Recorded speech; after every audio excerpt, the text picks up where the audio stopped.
د هر حاجت د پوره کېدو دپاره که یو انسان دا وظیفه راونیسي نو الله جل جلاله به د دې وظیفې په برکت سره تمام حاجتونه پوره کړي. زموږ عزتمندو، یا قاضي الحاجات اقضي حاجاتنا یا الله، دا یو داسې زبردسته وظیفه ده چې کوم یو انسان ته یو داسې حاجت راپېښ شي چې هغه د هغې پوره کېدل غواړي، نو که هغه وروڼه خویندې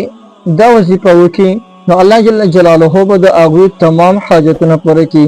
چاهې که د دوی زرګونه حاجتونه ولري، یعنې زرګونه حاجتونه یو طرف ته او د یا قاضي الحاجات اقضي حاجاتنا یا الله د دې وظیفې بل طرف ته، د دې پاور بل طرف ته، یعنې د دې وظیفې پاور ته نشي رسېدی.